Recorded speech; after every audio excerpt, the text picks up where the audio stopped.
Hi students, कैसे हैं आप। स्वागत है आपका क्लास में। चलिए बढ़ते हैं। आज आपकी क्लास में लेकर के हम आए हैं चैप्टर नंबर 12 रहेगा, अनमोल जल की बात यहाँ पर करेंगे।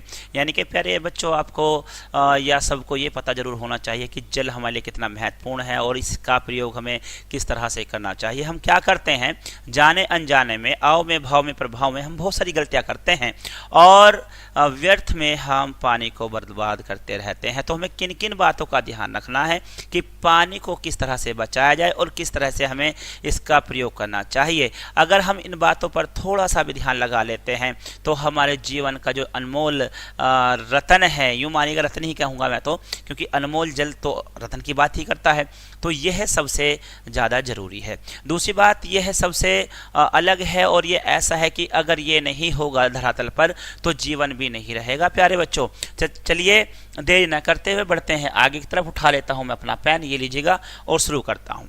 यहाँ है अनमोल जल, मूल्यवान कहानी है, एक बहुत ही सुंदर एक रचना है आपके सामने। ठीक है, जल हमारे लिए बहुत अनमोल है। जल के बिना हम जीवित नहीं रह सकते। जल का उपयोग हमें सही ढंग से करना चाहिए, यानी कि जल के बिना हम रह नहीं सकते हैं और जल का हमें प्यारे बच्चों अच्छे से प्रयोग करना चाहिए। ठीक है, इसी के साथ शुरुआत करते हैं कहानी की। कहानी में किस तरह से आपको बताया जाएगा, समझाया जाएगा और क्या क्या इसमें सीखने के लिए मिलेगा। ठीक है, तो बढ़िएगा। यह मेरी बोतल है, यह मेरी बोतल है।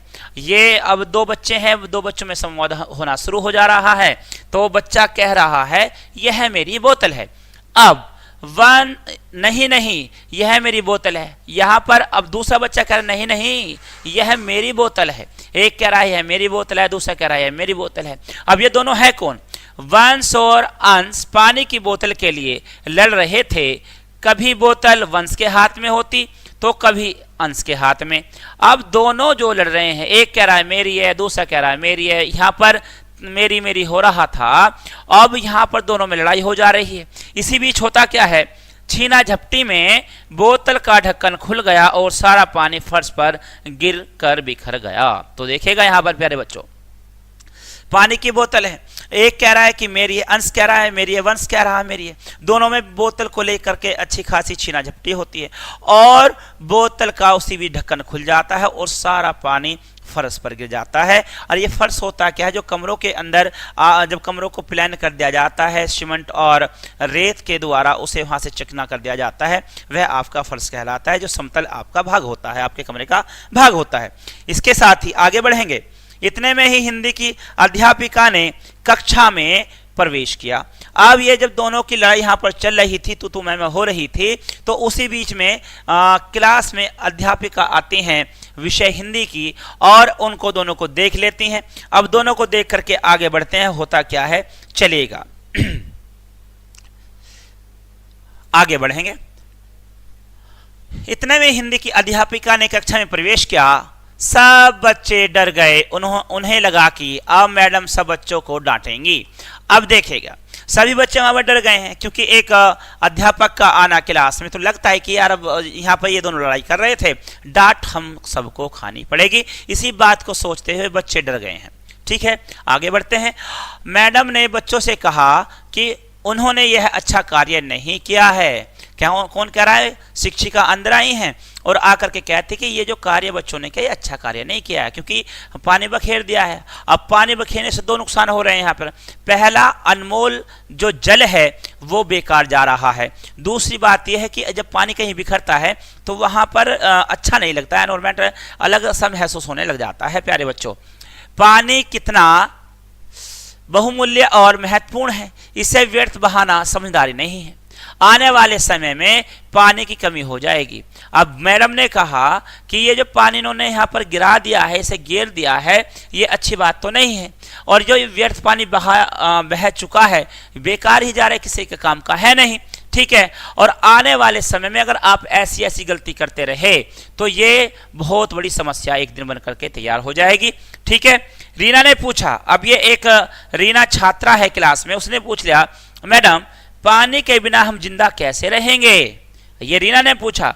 दूसरा बच्चा मोहन है यहाँ पर। मोहन कहता है पानी के बिना तो कोई काम नहीं हो सकता। बिल्कुल सही बात है। रीना कहती है पानी के बिना हम जिंदा कैसे रहेंगे, यानी कि पानी के बिना जीवन नहीं है। पेड़ पौधे हो चाहे जीव जंतु हो, सभी को पानी की आवश्यकता होती है, और अगर पानी नहीं होगा तो पेड़ पौधे और जीवन, यानी कि कहने का वनस्पति हो या जीव जंतु हो, हर एक दोनों में से किसी भी कड़ी को आप लेंगे, दोनों बिना पानी के जीवित नहीं रह सकते। ठीक है, इसी के साथ आगे बढ़ते हैं। मीना, हम स्कूल कैसे आएंगे? अब मीना कहते हैं कि अगर पानी ही नहीं रहेगा तो फिर हम स्कूल कैसे आएंगे। ये और भी बड़ा विषय हो जाता है, क्योंकि बिना पानी के ना तो खाना बनेगा, ना नहाएंगे, ना धोएंगे, ना कपड़े हमारे साफ होंगे। अब जब कपड़े साफ नहीं होंगे तो स्कूल आएंगे कैसे। ठीक है, इसी के साथ आगे बढ़िएगा। बच्चों को शांत करते हुए मैडम ने कहा कि समय रहते इस भयंकर स्थिति से बचा जा सकता है। अब देखिएगा, अगर आप ऐसी गलतियां ना करेंगे तो समय रहते आप ऐसी गलतियों से, मतलब इस भयंकर समस्या से आप बच सकते हैं। अब कौन कौन सी गलती यहां पर नहीं करनी है हमें, इस बात को मैडम बताने वाली हैं। हम ध्यान रखेंगे कि नल उतना ही खोलें जितनी जरूरत है। होता क्या है, जब हम कोलगेट कर रहे हो तो हम पानी जो है हाथ से मुंह पे मारते हैं, है ना, इस तरह से करते हैं।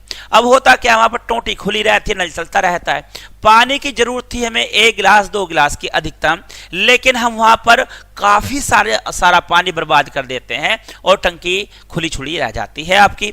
ऐसे ही बर्तन धोने में होता है। तो यही मैं बता रहा था आपसे कि ऐसी गलती हमसे अगर होती रहती हैं तो पानी व्यर्थ में ही आपका खराब जाता रहेगा। इसलिए कोई भी काम करने से पहले, चाहे आप बर्तन धो रहे हो, चाहे कपड़े धो रहे हो, चाहे खाना बना रहे हो, चाहे नहा रहे हो, इसमें आप क्या करेंगे, पानी बाल्टी में भर करके रखिएगा, जिससे आपका पानी ज्यादा खराब ना जाए। ब्रश करते समय मग में पानी भरकर प्रयोग करें। बिल्कुल सही बात है। अगर आप क्या करना चाहते हैं, ब्रश करना चाहते हैं, मैं कह रहा था कि टंकी मत चलाइएगा। आपको कितने पानी की जरूरत है, 1 मग के पानी की जरूरत है, तो केवल मग लीजिएगा, उतना पानी चलाइएगा, ज्यादा आप खराब नहीं करेंगे। बाल्टी में पानी भरकर स्नान करें, और बाल्टी में क्या करेंगे, पानी भर लेंगे और स्नान करेंगे। अचानक विवान बोल उठा, मैडम बादल तो हमें बहुत पानी देते हैं। मैडम बादल तो हमें बहुत पानी देते हैं। अब यहाँ पर एक और बच्चा कहता है, अचानक विवान बोल उठा, मैडम बादल तो हमें बहुत पानी देते हैं, है ना। तो अब पानी देते हैं, उसका कहने का मतलब क्या, आगे बढ़ते हैं। पानी की तो कमी होनी ही नहीं चाहिए। अब देखेगा, बच्चा कह रहा है कि चलिए ठीक है, ये पानी हम खराब कर भी रहे हैं, तो जब बारिश होती है तो अच्छा खासा पानी आता है, तो उसे हमें इकट्ठा कर लेना चाहिए, स्टोर कर लेना चाहिए। ये वाली पद्धति या ये वाली जो क्रिया है, ये राजस्थान के लोग करते हैं। राजस्थान एक मरुस्थल क्षेत्र है और भारत का पहले नंबर का क्षेत्रफल की दृष्टि में सबसे बड़ा राज्य है, जिसमें 50 जिले हैं। ठीक है प्यारे बच्चों, अब ये देखेगा इतना बड़ा क्षेत्रफल वाला एक राज्य है, उसमें 60% भाग पर रेगिस्तान है। जहां रेगिस्तान है वहां पर पानी कई सौ मीटर की गहराई से निकाला जाता है। तो अब पानी की समस्या बहुत ज्यादा है ना। अब इस बात को ध्यान में रखते हुए वहां के लोग करते क्या हैं, बरसात के पानी को इकट्ठा करते हैं, टैंकों में इकट्ठा कर लेते हैं और साल भर उसी पानी को प्रयोग करते हैं, नहाने में, धोने में, खाना बनाने में इत्यादि काम जो करते हैं उसी टैंक के पानी से वो करते हैं। ठीक है। मैडम बोली, बेटा आप ठीक कह रहे हैं, लेकिन कई क्षेत्र ऐसे हैं जहां वर्षा नहीं होती। अब ये बात बड़ी आ जाती है कि आप ठीक कह रहे हो कि पानी को इकट्ठा कर लिया जाए, स्टोर कर लिया जाए बरसात के पानी को, लेकिन बहुत सारी जगह तो ऐसी हैं जहां पर बरसात ही नहीं होती, है ना, बारिश ही नहीं होती, वर्षा ही नहीं होती, है ना। हमें पानी का सदुपयोग करना चाहिए। पानी की कमी से ग्लोबल वार्मिंग की समस्या बढ़ती जा रही है। अब देखिएगा, यहां पर बात आती है कि पानी की समस्या इतनी ज्यादा बढ़ती जा रही है कि ग्लोबल वार्मिंग की दिक्कत आने लगी है। वह जो वातावरण है वो बड़ा गर्म होने लगा है, क्योंकि पेड़ पौधे ज्यादा रहे नहीं है। वाष्पोत्सर्जन की क्रिया जो होती है वो गर्म की गर्म रह जाती, ठंडी हो नहीं पाती है ना। तो यहाँ पर समस्या आने लगी है। आने वाले समय में किसानों को खेती करने के लिए पानी नहीं मिलेगा। अब जब अगर ऐसा होता रहा तो आने वाले समय में जो आपके किसान लोग हैं उनको पानी नहीं मिलेगा। अब पानी उन्हें नहीं मिलेगा तो खेती होगी कैसे। ठीक है, इसी के साथ आगे बढ़ेंगे। जी हाँ, विश्व बैंक के अनुसार होता क्या है, के अनुसार आबादी का छठा हिस्सा उन स्थानों पर रहता है जहां पानी नहीं होता। संसार के अनेक देश पानी कमी को सहन कर रहे हैं। कहा जाता है कि पानी पर अधिकार के लिए अगला विश्व युद्ध होगा। ठीक है, अब देखेगा अब तक जो युद्ध होते आ रहे हैं वो कैसे युद्ध होते आ रहे हैं? वो युद्ध होते आ रहे हैं आपके वो कैसे आ रहे हैं कि कहीं जमीन को लेकर के, कहीं और चीजों को लेकर के। लेकिन सबसे बड़ी दिक्कत कहाँ आने वाली है? आने वाला समय ऐसा भी होगा जब पानी को लेकर के समस्याएं हो जाएंगी। ठीक है, कि ये पानी हमारा है, ये पानी हमारा, ये पानी का क्षेत्र हमारा है। ऐसी ऐसी बातें आपको देखने के लिए मिलेंगी। आगे बढ़ेंगे।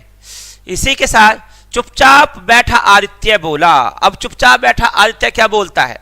वो बोला है, इसकी भी सुनेंगे, आदित्य की भी। ठीक है, बैठा आदित्य बोल उठा, जहां वर्षा अच्छी होती है हम वहां पर पानी को इकट्ठा कर लें, जब जरूरत हो वहां से पानी ले लें। हाँ बेटा, हमें इसी तरह अनेक उपाय करने होंगे, मैडम ने कहा। उस दिन सब बच्चों ने प्रण लिया कि वे पानी का सही उपयोग करेंगे। आस पड़ोस के बच्चों को भी पानी का महत्व समझाते हुए उनसे पानी बचाने के लिए कहेंगे। तो प्यारे बच्चों, यहाँ से क्या सीख मिलती है? यहाँ से सीख हमें यह मिलती है कि पानी को किस तरह बचाया जा सकता है, किस तरह से स्टोर किया जा सकता है। जैसे नहाते हुए अगर हम नहाते हैं तो हमें जो है फुव्वारे में नहीं नहाना चाहिए। ठीक है, हमें बाल्टी में पानी भर के रखना चाहिए, उसी से हमें नहाना चाहिए। ठीक है, जितनी जरूरत हो उतना पानी है बाल्टी में कर लेना चाहिए। बर्तन धो रहे हैं, बहुत सारे लोग क्या करते हैं, या सिंक में बर्तन डाल दिए गए।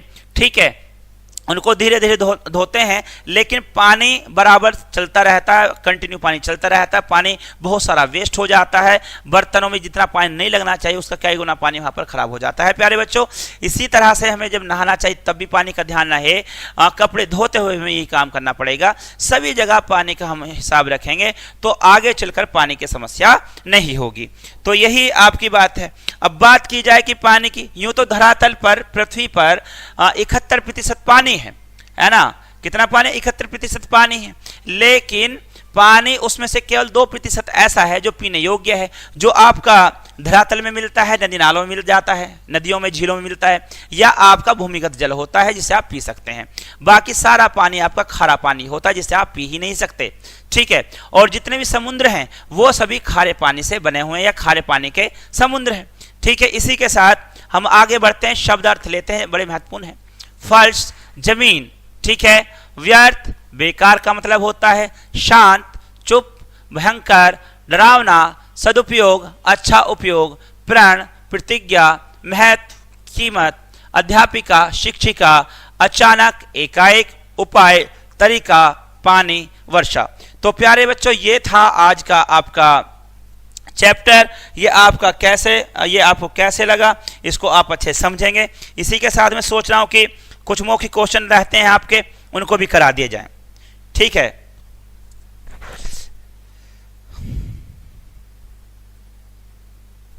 ये देखेगा, यहां पर समझेंगे मौखिक कार्य। वंश और अंश क्यों लड़ रहे थे? वंश और अंश पानी की बोतल के लिए लड़ रहे थे। ठीक है, आने वाले समय पानी की क्या हो जाएगी? पानी खत्म होने की समस्या हो जाएगी। अगर पानी ही नहीं होगा तो हमारा जीना दुश्वार हो जाएगा। ठीक है, पानी की कमी से किसकी समस्या बढ़ती जा रही है?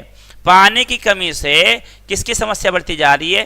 पीने की बढ़ती जा रही है, जीवन की बढ़ती जा रही है, और सबसे ज्यादा किसानों को बढ़ती जा रही है। अगर पानी नहीं होगा तो किसान फसल नहीं उगाएंगे, और फसल नहीं उगाएंगे तो खाने के लिए भी नहीं मिलेगा। पानी पर अधिकार के लिए क्या होगा? पानी पर अधिकार के लिए देशों में युद्ध हो जाएगा, युद्ध छिड़ जाएगा पानी को लेकर के, है ना? कक्षा में कौन से विषय की अध्यापिका ने प्रवेश किया? तो कक्षा में हिंदी विषय की अध्यापिका ने प्रवेश किया। तो आज की ये क्लास यहीं पर होती है समाप्त। आपने इसे अच्छे से पढ़ा, अच्छे से समझा। मिलते हैं अगली क्लास में, तब तक के लिए गुड डे, जय हिंद।